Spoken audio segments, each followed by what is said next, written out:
Bonjour, bonsoir, en fonction de l'endroit où tu te trouves en ce moment. Alors, pour ne pas perdre de ton temps, je me lance dans le vif du sujet. J'ai avec moi, une fois de plus, Xavier que tu connais déjà. Déjà, Xavier, merci, merci, merci. J'avais une liste de questions et je sais que tu as pris le temps d'y penser et comme ça de donner ton point de vue à nos étudiants. Donc, à toi la parole. Merci Serge, et encore merci de m'avoir réinvité, Oui. ça fait plaisir. Mais voilà, Serge m'a demandé de parler des environnements, un petit peu d'infrastructure, donner quelques petites notions de base là-dessus. Alors d'abord, une première chose que je voudrais dire en introduction, c'est que pour moi, il y a un peu deux types de projets sur lesquels tu pourrais travailler. D'une part, des projets d'infrastructure en tant que tels, mais ça, je ne vais pas en parler parce que c'est toujours des projets assez techniques et qui demandent des compétences assez techniques. Et alors, les autres types de projets sur lesquels, à mon avis, tu serais beaucoup plus amené à travailler, sur lesquels moi, je préfère aussi travailler, ce sont des projets d'application. C'est-à-dire que tu vas créer une application pour un utilisateur. Et là, le rôle du BA est super important puisque tu seras le lien entre l'utilisateur et l'IT. Et donc, du coup, c'est important d'avoir quelques petites notions de base d'infrastructure. Pourquoi? Parce que ton application en tant que telle, ben, elle va reposer, elle va avoir besoin d'une infrastructure pour fonctionner. Donc même si ton projet n'est pas un projet d'infrastructure, ton projet d'application, ben, il va reposer sur une infrastructure technique derrière.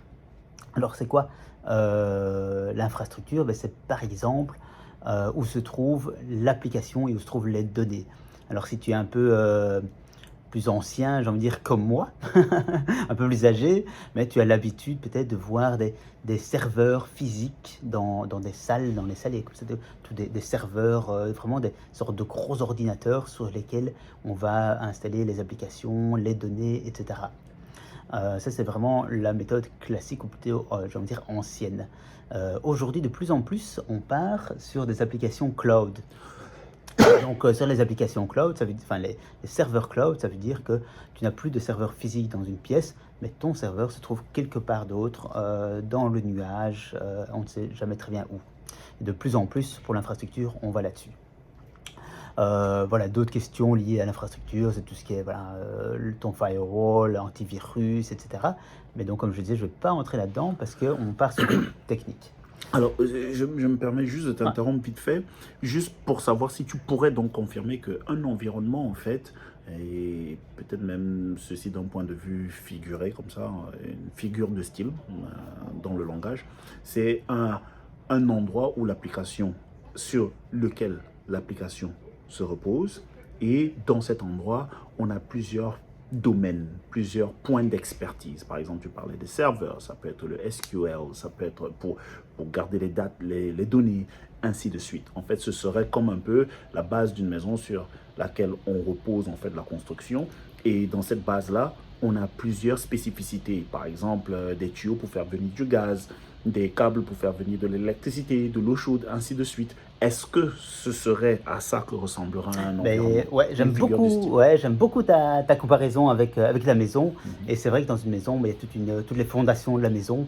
Ben, c'est un peu toute ton infrastructure, pour moi, toutes ces fondations, les murs porteurs, etc. Et d'ailleurs, je vais continuer dans ta métaphore que j'aime beaucoup sur la maison, pour t'expliquer qu'en fait, l'avantage que nous avons, hein, quand on construit une application informatique par rapport à l'architecte qui construit une maison, l'architecte quand il construit sa maison, ou l'entrepreneur, s'il fait son mur au mauvais endroit, eh ben, qu'est-ce qu'il faut faire? Il faut le casser, on n'a pas le choix.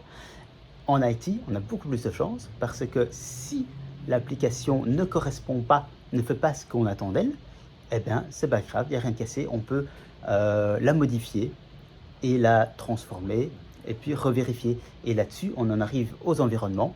À quoi ça va servir d'avoir des différents environnements? Eh bien, ça va justement servir à tester ton application avant qu'elle ne soit utilisée en réel. Imaginons que tu crées une application pour un système de facturation. Est-ce que tu imaginerais envoyer des mauvaises factures à tes clients? Ben non. Tous tes clients t'appelleraient, ne seraient pas contents, etc. Ce serait la catastrophe. Donc, qu'est-ce qu'on fait? Avant d'envoyer des mauvaises factures aux clients, on teste le système de facturation dans ce qu'on va appeler un environnement de test. Donc, c'est vraiment ton application, mais qui est mise sur une partie de serveur qui est un petit peu séparée du reste. Et donc voilà, donc là, elle est en test. Avant, voilà, ça c'est un type d'environnement. Maintenant, il y a souvent plusieurs types d'environnements différents. Généralement, on a au minimum un environnement de développement. C'est quoi? C'est l'informaticien, le développeur informatique. Il va écrire son code sur sa machine, sur son environnement à lui. Quand il dit ouais, ok, l'application commence à ressembler à quelque chose, je pense que j'ai compris les besoins, voici l'application, il va la transférer au business analyst qui ne va pas tester sur l'environnement de développement, mais qui va tester cette application sur un environnement de test. Quand le business analyst dit ouais, ok, je trouve que c'est bon, déjà là il y a des allers-retours. Le business analyst, tu vas dire ouais, mais non, tu n'as pas bien compris, le développeur va devoir retravailler, etc. Quand toi tu dis ouais, c'est bon, tu vas faire venir un utilisateur final qui va aussi tester. Donc toujours sur cet environnement de test, vous allez vérifier si tout va bien. Et quand on est satisfait de l'application, quand même l'utilisateur final dit ouais, effectivement, ça correspond à ce que je veux, seulement à ce moment-là, on va pouvoir transférer l'application vers ce qu'on va appeler l'environnement de production. Et la production, c'est vraiment là qu'on va envoyer les factures réelles au client final. Oui. Donc en fait, l'environnement de production, c'est l'environnement live. C'est sur cet environnement que tout se passe in real time.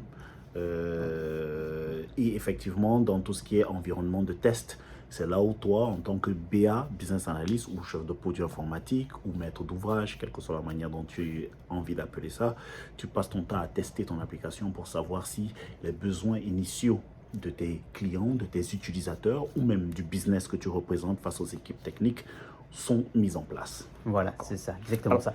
Oui, donc un tout petit point, c'est le fait que c'est très important de bien comprendre ces différents environnements, parce que je t'en ai parlé de 3, mais en fonction de la société dans laquelle tu travailles, il pourra y en avoir plusieurs.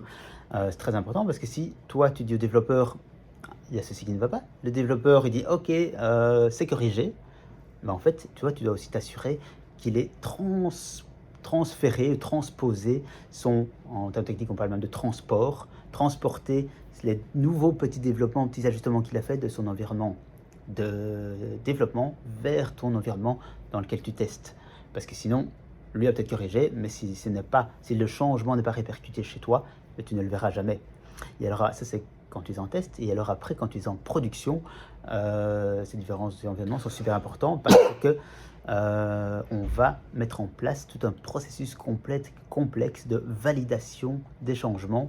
C'est-à-dire que si l'utilisateur final qui est en production dit « Ah ouais, mais on a dans notre système de facturation un nouveau cas, une nouvelle société, etc., un truc qu'il faut changer », bien, le changement, on va d'abord le faire dans l'environnement de développement. C'est le développeur qui va le faire. On va le tester de nouveau dans l'environnement de test et puis on va le passer en production. Mais pour le passer en production, il faudra une série d'approbations de différentes personnes qui disent « Oui, ok, on peut le changer », puisque ça aura un impact direct sur les clients, sur les clients si c'est un système de facturation. Alors Xavier, parce que là on donne beaucoup d'informations et quelqu'un qui n'a aucune expérience au préalable aurait peut-être peur. Donc peut-être qu'il faudrait que tu expliques que bien que nous soyons au courant de comment ça se passe plus ou moins dans un environnement, et ceci probablement à cause de l'expérience et de la communication qu'on entretient avec les équipes techniques, d'un point de vue BA, tu n'es pas obligé de savoir tout ça dans les détails. Non.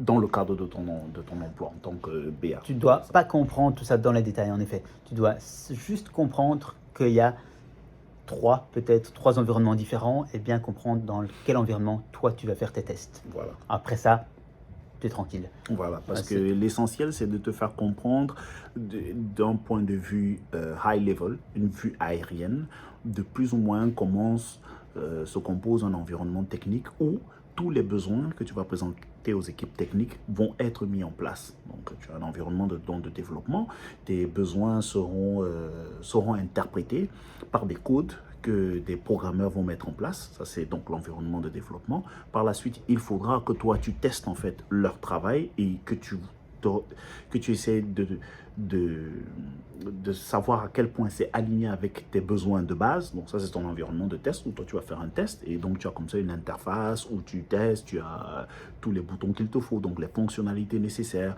tout ça a été déjà créé dans l'environnement de développement. Et puis, tu as ce qu'on appelle un environnement de production qui est, entre guillemets, l'application qui va live.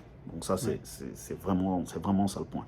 Alors, est-ce que tu penses qu'à partir de ces différents points, enfin, j'aimerais juste ici, en quelques mots, je sais que tu as des points que tu dois couvrir, Oh, et essayer de souligner ici dans quelle mesure il est super important donc que tu établisses une communication et des rapports avec tes équipes techniques. Oui, ben oui, la communication, ça c'est un peu le rôle justement du business analyst, c'est d'améliorer cette communication. Donc effectivement, au niveau technique, tu ne dois pas avoir de compétences spécifiques. D'ailleurs, moi, je n'ai pas de compétences spécifiques d'un point de vue technique. Par contre, c'est vraiment la communication qui est clé.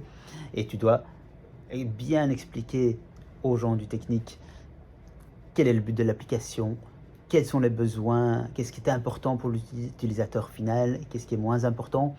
Tu dois pouvoir coordonner entre un utilisateur, un technicien qui travaille sur la base de données, qui va faire des changements au niveau de la base de données, un autre technicien qui va travailler, je ne sais pas quoi, sur l'antivirus par exemple, des choses comme ça.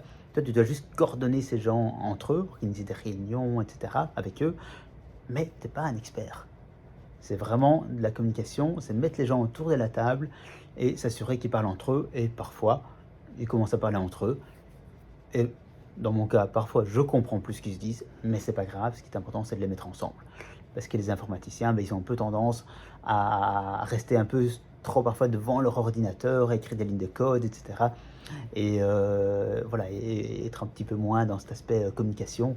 Et donc, c'est vraiment à toi, en tant que BA, à faire cette communication ou à créer plutôt la communication entre les équipes techniques d'une part, et puis parfois entre les équipes techniques et le business d'autre part. Ou parfois simplement entre différentes équipes métiers.